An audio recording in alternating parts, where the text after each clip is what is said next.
ঘরে তালা থাকা সত্ত্বেও কৃষ্ণনগরের সরকারি আবাসনে কে ঘটালো এই ঘটনা? সত্যি প্রথম দর্শনে আপনি ধরতেই পারবেন না ঘরে তালা দেওয়া রয়েছে, কিন্তু তা সত্ত্বেও যেন কিছুই নেই। আর এইটা ভেবেই একেবারে পুলিশ সুপারের অফিসের 1 কিলোমিটার দূরত্বের মধ্যে থাকা সরকারি আবাসনে গোপীনাথ বাবু মাকে তার কোয়ার্টারে আনতে এসেই যেন চক্ষু চড়ক গাছ। সামনে থেকে দেখে কিছু বোঝা না গেলেও দরজা খুলতেই চোখের সামনে কি দেখতে পাওয়া গেল দেখুন। জানা যায় কৃষ্ণনগর জোড়াকুটি হাউজিং কোয়ার্টারে বসবাস করতেন পিডব্লিউডি ইলেকট্রিক্যাল ডিপার্টমেন্টের কর্মী গোপীনাথ মান্ডি।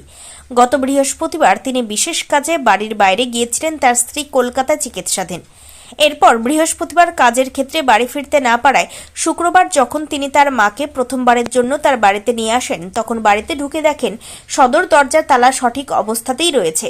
এরপর তালা খুলে বাড়ির ভেতরে ঢুকতেই তিনি দেখতে পান তার কোয়ার্টারের ড্রয়িং রুমের জানালা এবং গ্রিল সমস্তটাই খোলা এবং ভাঙা অবস্থায় রয়েছে এবং ঘরের ভেতরে থাকা সমস্ত জিনিসপত্র তছনছ হয়ে গেছে। এরপর তিনি সমস্ত কিছু খতিয়ে দেখেন তার ঘরে থাকা 1,64,000 টাকা এবং তার সঙ্গে প্রায় 10 ভরি সোনার গয়না এবং কাঁসা পিতলের বাসনপত্র সমস্ত কিছুই চুরি করে পালিয়েছে চোরের দল। ঘটনায় কয়েক লক্ষাধিক টাকার জিনিস চুরি গেছে বলে দাবি করেছেন তিনি। এরপর সমস্ত ঘটনা তিনি কৃষ্ণনগর কোতোয়ালি থানায় জানান এবং থানার পুলিশ ঘটনাস্থলে এসে অভিযোগের ভিত্তিতে তদন্ত শুরু করেছে। তবে একটি সিসিটিভি ফুটেজ পাওয়া গেছে বলে দাবি করেছেন ওই সরকারি আধিকারিক। সেই ফুটেজ ও পুলিশকে দেওয়া হয়েছে তদন্তের স্বার্থে। তবে এর পেছনে কে বা কারা রয়েছে এবং একটি সরকারি আবাসনের ভেতরে কিভাবে চুরির ঘটনা ঘটল সমস্তটাই খতিয়ে দেখছে কোতোয়ালি থানার পুলিশ। ইলেকট্রিক্যাল সেকশনে কাজ করি আমি। জোড়াকুটি হাউজিং কমপ্লেক্সের L1 ঘরে থাকি। কি ঘটনা ঘটেছে কখন জানতে পারলেন? আমরা বৃহস্পতিবারের দিন সকালবেলা আমি চাকদায় বাড়ি গিয়েছিলাম এবং মিসেস কলকাতায় এখন ট্রিটমেন্টে আছে, ট্রিটমেন্টের জন্যও ওখানেও গিয়েছিলাম। তা ওখানে সেদিনকে আমি বৃহস্পতিবারের দিন রিটার্ন ব্যাক করতে পারি। পরের দিন শুক্রবারে আমি বিকালবেলা কৃষ্ণনগর 4টে লোকাল যেটা আছে ওটাই এসেছি। এসে এখানে আস্তে আস্তে ওই 4:45টার দিকে বেজে গেছে। টোটো ধরে আসতে হয়েছে। মাকে অসুস্থ, মা ট্রিটমেন্ট চলছে, ওনাকেও নিয়ে এসেছি সঙ্গে করে। কোনো দিন আসে না, এখানে ফার্স্ট টাইম আসলো। এসে আমরা ঘরে যেমন দরজার তালা মারা আছে তেমনই ছিল। তালাটা খুললাম। প্রথম তালাটা খোলার পরে আবার দ্বিতীয় তালার আরেকটা ভেতরে ঘরে দ্বিতীয় তালা মারা থাকে, সেটাও খুললাম।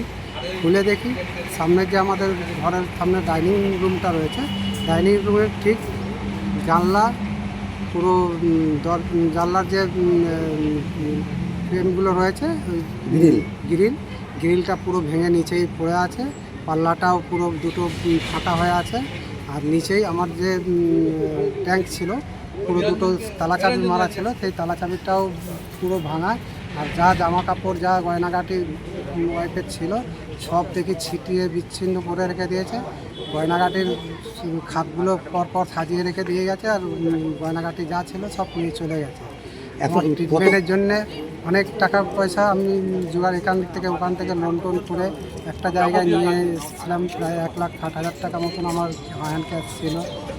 তার মধ্যে আবার এই বইয়ের অন্তত 10 ভরি গয়নাগাটি ছিল, সেটাও যা ছিল সব ঘটি বাটি কাঁসার থালা পিতল যা ছিল সেটাও নিয়ে গেছে।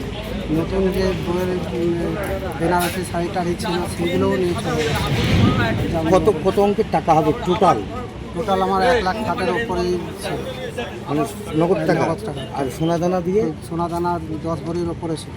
সোনা 10 ভরির ওপরে সোনা ছিল? সবই তো ডবল সেট ছিল।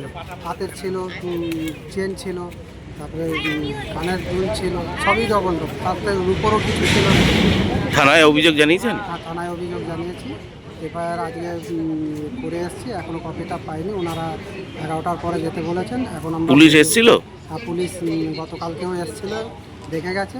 এবং আজকে একটা ভিডিও ফুটেজ আমরা উদ্ধার করতে পেরেছি, ওটা পুলিশ তদন্ত করতে এসছে, এখনও আছে।